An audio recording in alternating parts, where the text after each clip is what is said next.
Alhamdulillahilladzi an'ama 'alaina bi ni'matil iman wa bi ni'matil islam wa bi ni'matil umur wa bi ni'matis sihhati wal 'afiyah wa bi ni'matil ibadati wat taqwa.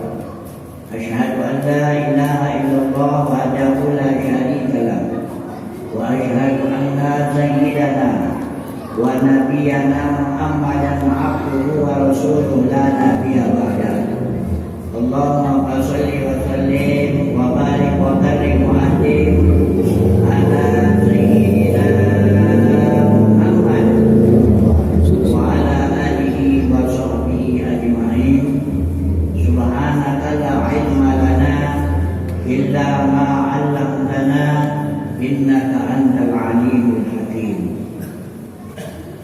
Al-Mukarram wal Muhtaram, Bapak Ibu hadirin dan hadirat jamaah mushola muslim dan jamaah sholat maghrib, jamaah majelis taklim yang insyaallah kita semua senantiasa akan dirahmati dan dimuliakan Allah Subhanahu wa taala. Puji dan syukur tak henti-hentinya kita sampaikan kehadirat Allah Subhanahu wa taala, yang mana pada malam hari ini dengan takdir Allah kita masih dapat ketemu dan dipertemukan oleh Allah Subhanahu wa taala di tempat yang mulia ini, yaitu di mushola muslim. Bersyukur pula kita kepada Allah bahwa tadi kita sudah sama-sama melaksanakan sholat maghrib secara berjamaah, kemudian kita mengikuti wirid dan doa. Mudah-mudahan sholat kita, wirid kita, doa kita, harapan kita senantiasa akan diterima dan doa kita akan diijabah oleh Allah Subhanahu wa taala. Amin ya rabbal alamin. Selanjutnya salawat dan salam juga tak henti-hentinya kita ucapkan kepada panutan kita, junjungan kita Nabi besar Muhammad sallallahu alaihi wasallam beserta keluarga, para sahabatnya, para pengikut-pengikutnya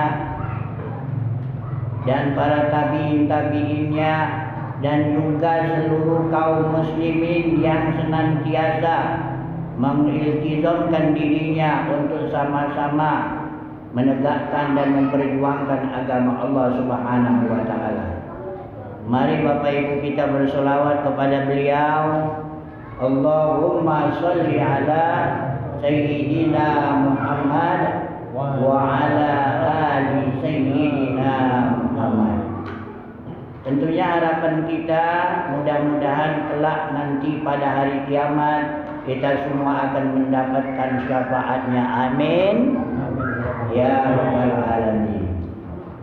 Bapak Ibu yang dimuliakan Allah, insyaallah pada malam hari ini majlis taklim kita akan kita bahas yang pertama, bahwasanya manusia itu terbagi kepada 3 bahagian.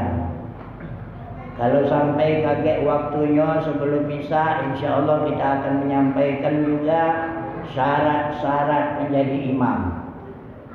Jadi yang pertama kita sampaikan mengenai manusia. Manusia itu menurut Imam Ghazali terbagi 3. Yang pertama pintar. Yang kedua yang ketiga Jadi kita yang hadir ini termasuk yang keberapa? Coba, kita yang hadir sekarang ini termasuk yang keberapa? Yang pertama, pintar. Pintar ini juga terbagi 2. Ada pintar karena dia taat kepada Allah, ibadah kepada Allah, rajin ke musalla,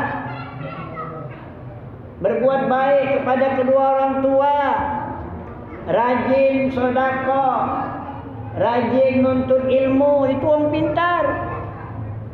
Walaupun dia tidak S1, S2, S3, S-tuntung, ya. Tapi ngapa dia dikata kepintar? Justru karena dia beribadah kepada Allah. Nah, ada juga orang sampai sarjana, ya, dokter, profesor, pengusaha, pejabat, pintar dia. Tapi pintar mudik wong, ya tak? Pintar mudik wong, ya. Pakai dasi lagi, ya, pakai dasi. Pintar itu namanya. Nah, pintar korupsi, itu orang pintar. Tapi yang namanya pintar tidak sarjana, tidak dokter, tidak profesor, tidak pengusaha, bahkan wong miskin pun, wong yang tidak beradab, ya, dia dikatakan pintar. Kenapa? Karena dia beribadah taat kepada perintah Allah. Alhamdulillah kalau kita termasuk yang pertama ini, mengikuti syariat ajaran Allah, mengikuti aturan yang sudah diajarkan oleh Nabi Sallallahu Alaihi Wasallam, sudah lengkap mengerjakan sholat, ibadah, puasa. Kemudian yang sunnah-sunnahnya, nah ini wong yang pintar dikatakan. Tapi justru wong yang lolo, yang kedua, dia hebat, lolo, hebat, terhormat, ya, raja, tapi lolo. Itulah kalau dia dalam ibadah, tidak taat dengan perintah Allah, walaupun dia hebat, terhormat di mata manusia. Kalau dia tak ibadah, lolo. Jadi dokter tak ibadah, lolo dokternya. Jadi polisi tak ibadah, lolo polisinya. Ya. Jangan dia ngomong ke depan dia. Kau ni lolo ni. Hebatnya. Ya. Nah. Jadi ini harus kita tahu, ya. Jangan sampai kita tak tahu. Jangan cuma baca ngata punya pintar, lolo, gila. Nah, itu yang ketiga. Yang kedua tadi, ini yang ketiga. Yang ketiga gila. Pintar, lolo, gila. Nah, yang ketiga ini gila. Jadi orang gila itu hidupnya bebas, ya. Tidak ibadah, ya. Tidak berdosa dia. Kena gila, ya, tidak mau berbuat baik, tidak berdosa. Nah, dia juga berbuat baik, tidak boleh pahala. Tapi kalau dia mati masuk surga. Galak dah yang ketiga ini. Kalau galak mulai besok jadilah film. Ya, ada tuntutan. Ya. Kamu galak ngomong matkoji. Pinter ngaji dia tu. Matkoji apa? Masuk surga dia mati matkoji tu. Pikirlah kamu. Ya. Nah. Kemudian Pak Bu, kita ni jangan sampai tak tahu. Ya. Masih Imam Ghazali juga kalau mengingatkan kita ni. Paling banyak nasihat dari Imam Ghazali. Ingat bahawasanya kita ni selalu ditipu oleh dunia. Jadi memang dunia ini tempat penipuan, ya. Makanya orang selalu tertipu oleh dunia. Tertipu dengan orang yang tidak seagama dengan kita. Ya. Sampai nyuruh padahal tidak seagama dengan kita ngapa? Karena nyingok orang yang tidak seagama itu urusan dunianya kayak surga. Ya. Kayak surga. Kadang-kadang tidak nyembah baik dengan orang yang non-Islam. Padahal dikatakan bahwasanya ad-dunya sijnul mukmin wa jannatul kafir. Dunia itu penjara orang mukmin. Wa jannatul kafir, surga buat orang kafir. Kenapa sebab dikatakan bahawa dunia ini penjara buat orang mukmin? Kalau dia memang benar-benar niat, dia harus menurut aturan. Karena hidup ini ada aturan. Yang ngatur kita tu siapa? Ya? Manusia baik lagi ngatur kita perlu ditaati. Apa lagi kalau yang ngatur itu raja dari segala raja, yang menciptakan kita, yang menunjuk kita nikmat, yang menghidupkan kita, matikan kita, nyehat sakitkan kita, ya, yang membuat mata kita mampu melihat, mulut kita mampu berbicara, kuping kita berfungsi, ya. Seluruh panca indera kita ini yang diciptakannya Allah Subhanahu wa taala. Jadi kalau kita memang benar-benar kepengin jadi orang mukmin yang benar-benar, maka kita harus mengikuti aturan. Jangan sekali-kali kita berpaling dari aturan Allah Subhanahu wa taala. Wa man a'rada an dzikri fa inna lahu ma'isyatan dhanka. Barang siapa yang berpaling dari mengingatku, berpaling dari Al-Quran, berpaling dari ibadah, puasa, zakat dan lain sebagainya, maka jangan kecil hati. Pasti Allah SWT akan menjadikan kehidupan kita yang sempit. Masih lemah, sempit di dunia. Kita di dunia melek, melihat, jauh parak bisa dilihat. Tapi ngapa di sana wa nahsyuru yaumal qiyamati a'ma? Di dunia baca nyingok, baca membantah, nyingok dah kau ni. Iya nyingok. Dah berarti ada mata. Alat mata itu nyingok, tapi ngapa di sana kaget? Wa nahsyuru yaumal qiyamati a'ma. Akan kami kumpulkan, ya, manusia di padang mahsyar nanti dalam keadaan buta. Nah, lah di sana ngomong di depan Allah, ya Rabb, ngapa kami buta? Padahal kami dulu di dunia melek, melihat, ya. Nah, itulah kata Allah. Kan di tempat kamu tinggal itu ada ustaz, ada kiai, ada ulama, ngajarkan Quran, ngajarkan ayat-ayat Allah, ngajarkan agama, tapi kamu ngapa tak galak mendatangi? Ngapa kamu tak galak mendengarkan petua nasihat mau'izatul hasanah? Itulah makanya kamu kelupakan. Makanya kamu buta. Ya Rabb, mak mano? Hidupkan lagi ya Allah, dengar baik jadilah. Iya, dengar baik aku.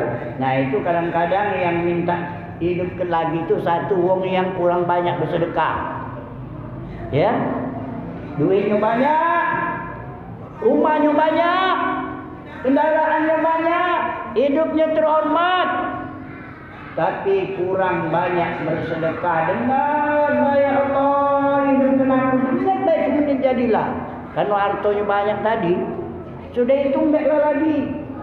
Apa ternyata jawab Allah, sudah terlambat. Ibarat nasi sudah menjadi bubur, mana nak balik jadi nasi lagi. Maksud dia itu, kalau dia dihidupkan oleh Allah Subhanahu Wa Taala, habislah harta yang dimilikinya itu, dilimpahkannya. Kan gampang ni menunjukkannya. Masjid, ya, panti asuhan. Nah, gampang. Itu kalau harta. Tapi apa? Sudah terlambat. Ya?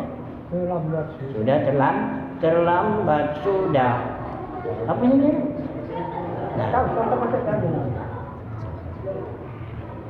jadi jangan Pak ya tertipu oleh dunia. Allah itu tidak melarang kita jadi orang hebat, jadi orang kaya, ya, jadi pejabat beriman. Ada tak jadi maling beriman? Ada tak? Maling beriman kate. Jadi polisi beriman, jadi tentara beriman, ya. Ada imam tentara. Nah, jadi dokter beriman, ya. Pokoknya iman itu sangat penting sekali buat kita, ya. Nah, kalau orang non-Islam tak kati aturan, kati disuruh sembahyang ke masjid, musola, puasa, zakat, haji, tidak kati bebas. Tapi di dunia yang baik Pak Bu, ya, laksana surga bagi mereka. Tapi di akhirat itulah yang namanya bahan bakar neraka itu terdiri daripada manusia dan batu. Nah, bahan bakar neraka itu terdiri dari manusia dan batu. Nah, itu bahannya. Yang kedua, kata Imam Ghazali, kita ni banyak yang tidak bisa mengendalikan hawa nafsu. Ya. An-nafsu akhbasu min sab'ina syayatin. Nafsu itu lebih hebat, lebih dahsyat godaannya daripada 70 setan. 70 setan. Apabila nafsu tidak bisa dikendalikan, nah, ya, halal haram hantam, tiboha, halal haram hantam, ya. Lah ada bini di rumah ngandeng bini wong misalnya, itu halal haram. Apa itu? Halal haram. Lah tak baca kendali itu hantam. Ya. Awas hati-hati. Nah, balik-balik ke sana jadi imam kali ini. Jangan macam-macam. Jadi lebih hebat nafsu ini kalau tak bisa dikendalikan sudah. Ya. Yang ketiga yang memberatkan kita ini, pertama amanah. Amanah. Coba amanah Ustaz tadi santai ke dak rara. Roro apa rara ini? Kalau bahasa Arab roro, jangan rara. Rara, kau nemu duit 50.000. Ya? Kau cerita sama Ustaz. Mana Ustaz caranya duit ini? Ustaz suruh masuk ke celengan. Sudah masuk ke? Alhamdulillah. Jadi Bapak Ibu kalau buka celengan ada duit 50, itulah duit boleh nemu rara di belakang situ. Alhamdulillah punya murid jujur, amanah. Soalnya amanah ini berat, Pak. Itulah banyak orang ya, kadang-kadang itu diberhentikan, ya. Di PHK orang, malah ada amanah tadi. Ya. Amanah ini luar biasa ini. Termasuklah Nabi mengajarkan pokok pertama dalam agama itu amanah. Kan main sebelum dia jadi ini jadi itu, pecah nyuruh dengan manusia. Kadang-kadang ya, dia mau pecah royal ni, nak jadi uang namanya. Tapi kalau sudah jadi, Tidak amanah. Pindah rumah. Ini yang hebat lagi. Uang lah mati-matian dukungnya. Ya. Karena dia nak ngelakkan dari sifat amanah tadi. Nah, pindah rumah dia. Nah, lah pensiun, pindah lagi. Dia tegur uang lagi.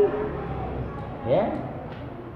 Jadi amanah ini walaupun sekecil apa, ya, kalau ada yang menyerahkan sesuatu atau mengamanahkan sesuatu kepada kita, pelihara jaga.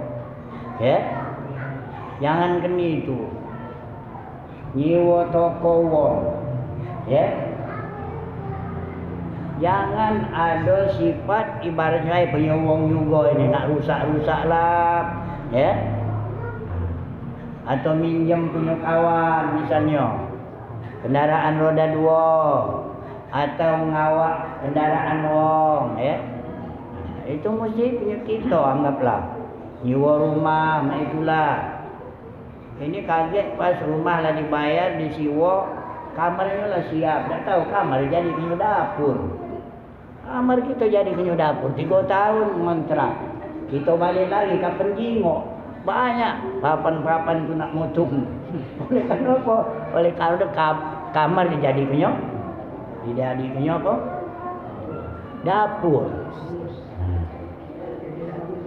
Nah, terus yang kelima, yang namanya dekat itu apa? Yang namanya dekat tidak jauh. Selalu menghati-hatikan kita. Apa? Kematian. Awas kamu yang muda-muda jangan merasa masih lama, masih panjang. Kadang-kadang yang macam itu duluan dia mati. Ya. Jadi jangan merasa gagah, hebat, pintar. Ya. Kalau nak mati itulah. Artinya orang yang pintar juga kata Imam Ghazali termasuk orang yang paling banyak mengingat kematian. Ya. Mati disingkat, Pak. Ya. Apabila dicabut oleh malaikat, lah dia sudah tergelepak lah itu. Dia tak tahu dia artis, hebat, cantik, ganteng, tampan. Kalau lah terpisah nyawa dengan badannya, cak apa tinggal. Ya. Cuma kadang-kadang memang ada kalanya kita nyengok mati. Ya lah ke bersinar wajahnya. Aku tak lupa waktu kematian Syekh Ali Jaber itu. Ya Allah, seperti nyengok orang yang tidak mati. Coba sekarang aku tanya, apa penyebabnya? Orang nyengok orang mati, kapan kita jengok? Pecak bukan orang mati, pecak tidak mati. Mantap. Coba apa dia penyebabnya? Imamnya mantap. Penyebabnya tak kata lain, imamnya mantap, ya. Wongnya baik, cinta dengan Quran, cinta dengan anak yatim, ada niat baik. Se-Indonesia ini kalau pacak paling tidak 1000 orang asbab dia jadi hafiz-hafizah Al-Quran. Ya. Karena Allah tidak menghendaki, Allah berkehendak, limbeknya seakan-akan kita kehilangan. Tapi kita yang dengar ada niat pula kepengen. Termasuk aku juga. Punya murid banyak ini. Mana kaget usahanya. Ya. Anak-anak pengajian kita tu ada yang hafiz, ada yang hafizah. Maka dari sekarang dilatih. Ngaji tadarus biar cepat, lancar, mulut ini seakan-akan ya. Macam tukang sulap ya. Lancar ni. Kalau dia terbiasa tadi, akhirnya dia ngapal-hafal. Kalau Allah berkehendak, tak tahu anak siapa. Ya. Hafal, alim pula, tahu dengan maknanya, tahu dengan penjabarannya, tahu dengan apa maksud tujuannya. Tapi ada sebahagian juga mahasiswa, pelajar, aku tidak ambil hafalnya, tapi aku ambil alimnya. Nah itu lebih bagus lagi. Kalau dia ambil alimnya, dia ada hafal, tapi dia ambil alimnya. Begitu dia membaca, pacak ngerti dia. Sudah itu apa dia babnya, apa dia tujuannya yang dibacanya itu, disampaikannya dengan orang lain. Pakai ilmu badi, ilmu ma'ani, ilmu apa namanya, mantek, ya, ilmu sorof. Nah sudah. Makanya sampai dikatakan di situ, naumun ala ilmin khairum min sholatin ala jahlin. Tidurnya orang yang berilmu itu lebih baik daripada ibadahnya orang yang tidak berilmu. Setan lebih takut dengan seorang yang berilmu daripada 70 orang yang beribadah tetapi tidak berilmu. Nah, jadi rajin-rajin ya kamu belajar dalam ilmu agama. Biar orang tua kamu senang, penyebab kamu terang kubur orang tua. Ya? Kamu yang ngaji tiap hari itu nerangkan kubur orang tua, senyum dia. Tumben ujinya selama ini tak pernah ada kiriman, tak tahu anaknya baru masuk ngaji. Dalam baca Quran, melok sembahyang. Jangan pening oleh budak sembahyang, balak ribut, jangan pening. Doakan baik.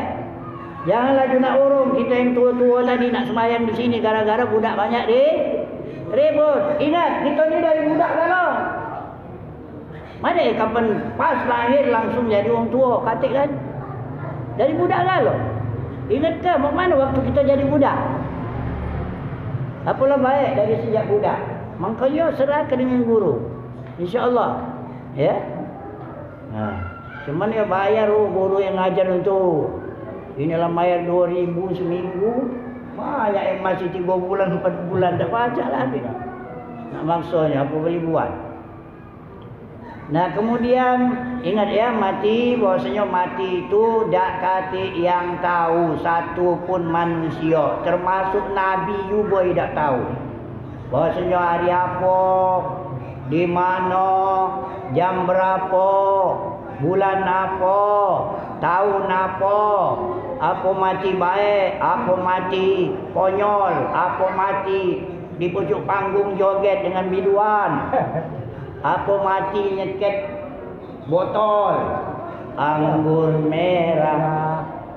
Oh, tak tahu. Tak tahu. Aduh.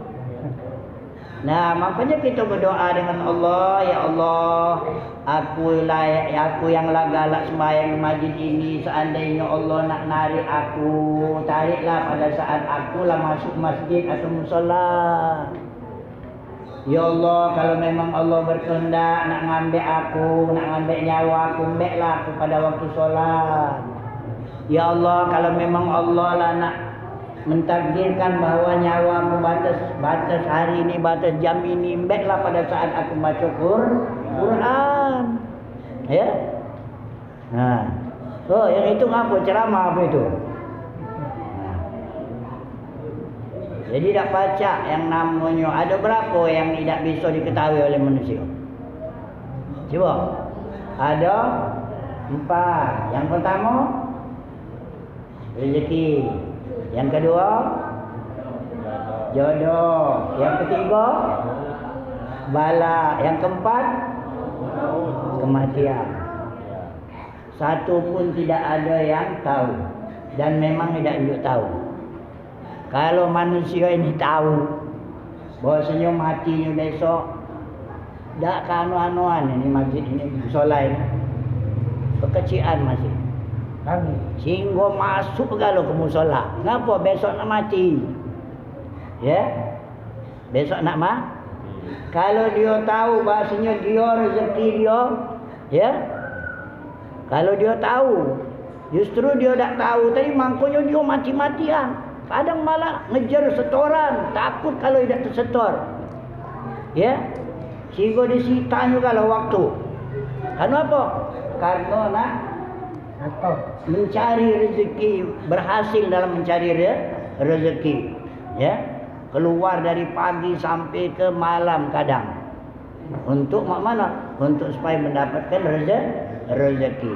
Coba kalau dia tahu bahwasanya rezekinya batas dari jam 8 ke jam 10. Kalau dia orang tahu, Berarti kalau lah dari jam 10 ke pojok, tak ada lagi rezekinya, berhenti. Jadi dah lah jelas ya, kalau dia lah tahu dengan bahasanya rezekinya itu sehari semalam. Ya. Nah. Jadi dia ngerem. Balak juga, kalau dia lah tahu, tak galak dia keluar rumah. Pasti mendap tu lah dia. Apa yang dibacanya nak jauhi balak tadi? Itu ni kadang-kadang tu sering keliru. Balak lah datang baru tolak balak. Ada tak? Dah datang balak. Terlambat. Balak berbala, balak bergojo, balak bertujahan. Ya? Pas bulan kemudian undang. Apa dia hajatannya? Tolak balak. Ya? Angin lah masuk. Ya? Angin lah masuk, sakit. Nah, beli tolak angin. Angin lah masuk. Enggak nak ditolak, mana? Nah, itu ya. Nah, jadi ingat ya. Ingat, jadi sebelum kita mati, ingat bahwasanya mati itu sekali. Di dunia sudah dikubur, hidup lagi. Nah, kalau nak ditanya, apa dia gawe?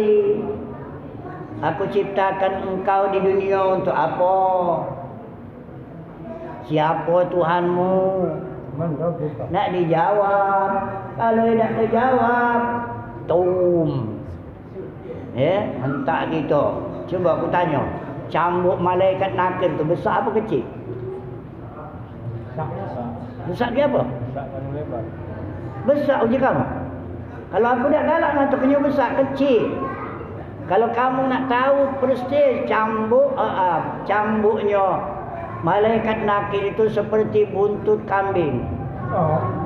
Buntut sapi. Atau buntut onta. Tapi sekali mukul wong ini tidak terjawab itu 60 tahun masuk ke dasar bumi ini. Tum sekali pukulnya karena tidak jawab. Laju. Tak tahu di bawah itu apa dia. Beling laju terabasnya. Sudah itu yang tajam-tajam tu diterabasnya hancur. Sudah sampai ke tempat 60 tahun. Di mana? Diangkat lagi, dibalik kasar. Ya? Itu cara kekuasaan Allah. Ditanya lagi. Berapa kali dalam seumur hidup kita ninggalkan solat? Karena yang paling berat itulah perkara ninggalkan solat. Paling berat siksaan Allah. Ya? Jadi jangan cuba-cuba kita mengabai-abaikan waktu kita. Siapa yang sengaja mengabai-abaikan waktunya, sengaja, tidak kata alasan, tanpa uzur syar'i, namanya sudah tertulis di pintu neraka. Percaya tak kamu? Tak percaya matilah. Ya, baru tahu. Tak hidup lagi ya. Terus yang terakhir, yang sulit itu apa? Yang sulit itu apa?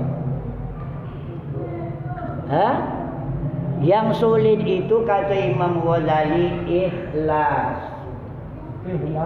Ikhlas itu apa artinya? Bersih. Karena kita ni punya anggota. Misalnya bersedekah tidak ikhlas. Diterima tak sedekah kita? Tidak. Kalau kamu nak tengok ada batu. Di pucuknya ada debu. Ditiup angin. Apa yang terjadi? Hilang. Itu kalau tak ikhlas.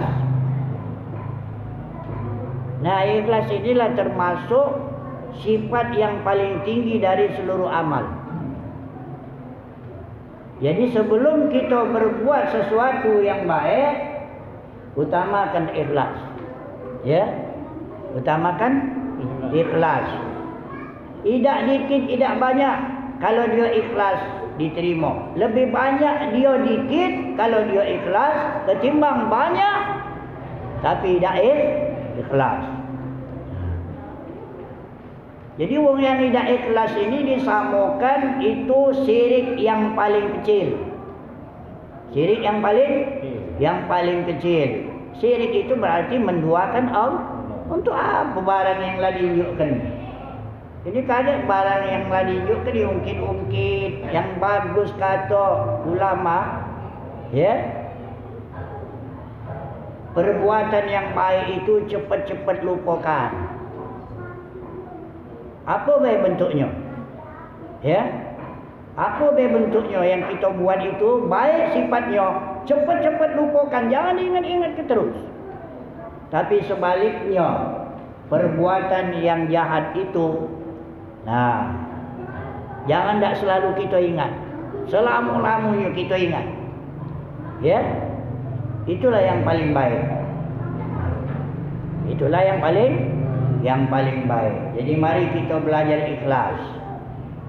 Aku dulu pernah pengen yang tahu, Ustaz, mak mana yang namanya ikhlas itu? Ada yang bingung jawabnya, ada yang singkat dia jawab. Kau sering buang air? Sering. Kalau buang air kecil belum ada penjelasannya. Tapi kalau ada buang air besar, nah itulah. Kalau kita buang air besar, setelah kita buang, ada tak kita masih noleh terus? Ada tak? Ada tak orang mesin? Sudah mesin tumpuk tolehnya masih. Ya, ada tak? Keperiu langsung disiram. Kalau bisa jangan ada kejinguan lagi. Nah, itulah ikhlas. Ya. Itulah ikhlas namanya. Nah, inilah yang pertama penting kita ketahui, boleh jadi dan tidak dilarang oleh agama kita nak jadi apa.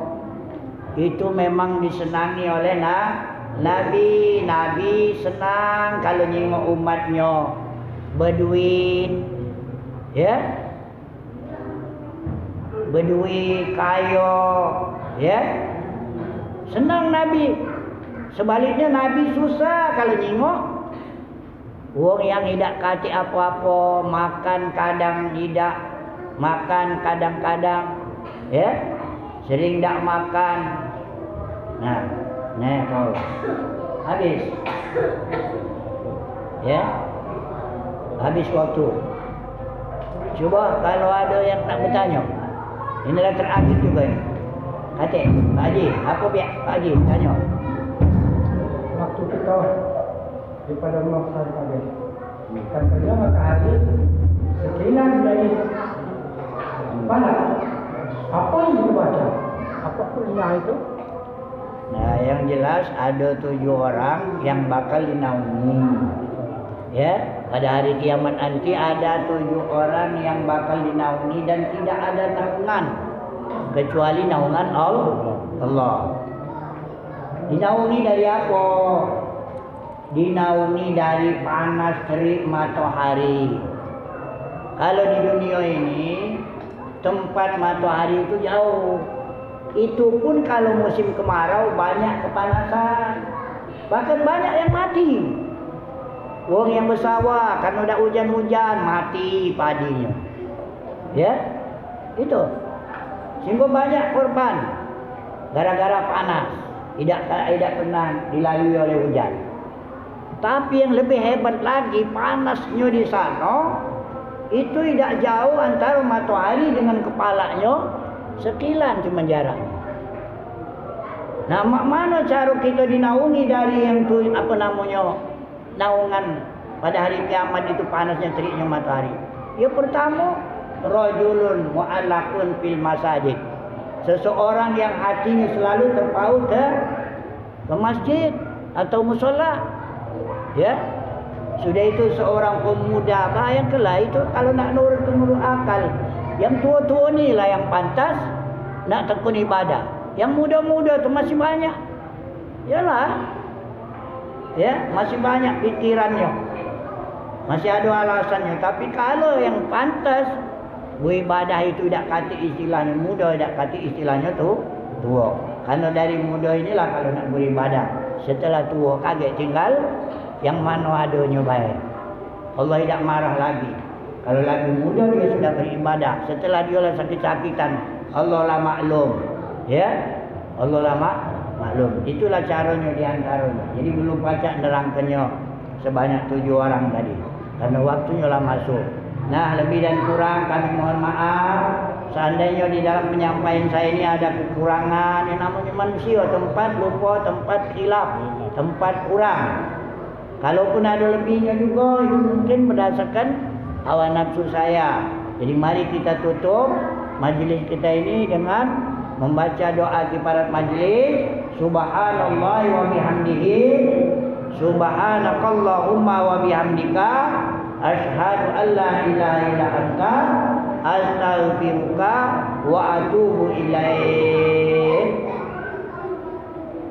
Assalamualaikum warahmatullahi wabarakatuh.